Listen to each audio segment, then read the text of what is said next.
আসসালামু আলাইকুম বন্ধুরা, আজকে আমি আপনাদের একটা জিনিস দেখাবো।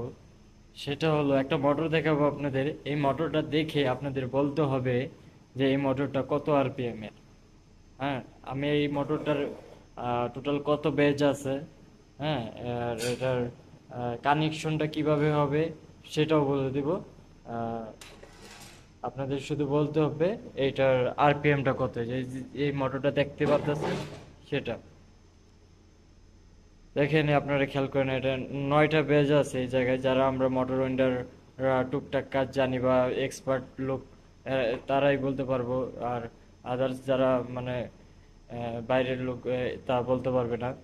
আপনারা বলবেন যে এই মোটরটার আরপিএম কত, যেমন 1 2 3 4 5 6 7 8 9।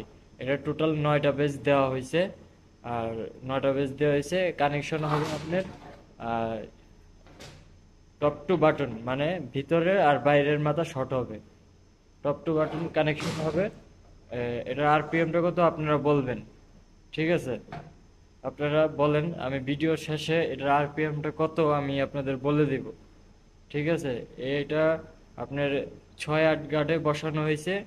আর হয়েছে গিয়ে আপনার 9টা বেস বড় বড় হয়েছে। আর মূলত ভাই এই মোটরটা ইনভার্টারে চলে। আমাদের যে বাংলাদেশের যে মানে এ, বাংলাদেশের যে লাইন আছে, phase line, three phase line, এটি হচ্ছে আপনার 50 হার্টজের লাইন, ঠিক আছে? এই মোটরটি 200 হার্টজে চলে। 200 হার্টজে কিভাবে চলে? 200 হার্টজে আপনার এই ইনভার্টারের মাধ্যমে এটার হার্জ ফ্রিকোয়েন্সি বাড়ানো হয়, এর মাধ্যমে এটা চলে। তো আমার যে ধারণা, আপনারা হয়তো এটার মানে আরপিএম আপনারা 900 বলতেছেন, যা আমি যতটুকু জানি, যতটুকু ধারণা। কিন্তু আসলে এটার আরপিএম হবে 2900। 2900। আচ্ছা, আপনাদের আমি নিম প্লেটেই দেখি কত আরপিএম এটার। এটার আরপিএম হচ্ছে আপনার 3900। 3910 আরপিএম, ঠিক আছে? 2.2 কিলো, 3910 আরপিএম এই মোটরটা। কিন্তু ওয়েন্ডিংটা মনে হচ্ছে যে 900 আরপিএম এর ওয়েন্ডিং, ঠিক আছে? এই মোটরটা আপনার দেখেন, এই খেয়াল করেন। আপনি যে কোনো মোটরে আপনার এই যে হার্জ দেখতে পাচ্ছেন, এই দেখেন এখানে কি 200 Hz। Hz হার্জ বোঝায় 200 হার্জের এই মোটরটি।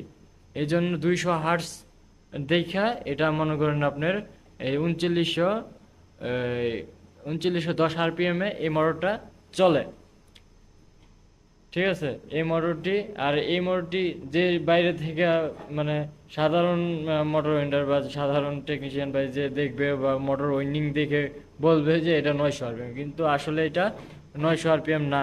এটা হচ্ছে আপনার 3910 আরপিএম। 200 হার্জের এই হার্জটা আপনার ইনভার্টারের মাধ্যমে বাড়ানো হয়। আর এই মোটরটি আপনি ডাইরেক্ট লাইন দিয়ে চালাইতে পারবেন না, ডাইরেক্ট থ্রি ফেজ লাইন দিয়ে চালাতে পারবেন না। এটা শুধু ইনভার্টারের মাধ্যমে চলবে। ইনভার্টারটা এটা ফ্রিকোয়েন্সি হার্স বাড়িয়ে এই মোটরটা যেরকম স্পিড দরকার সেরকম স্পিডে চালাতে পারবো। তো এটাই ছিল আমার ভিডিওটা কেমন হয়েছে সবাই বলবেন, কমেন্ট করবেন। কারোর যদি প্রশ্ন কোনো কিছু থেকে থাকে আমাকে অবশ্যই জানাবেন, কমেন্টে বলবেন।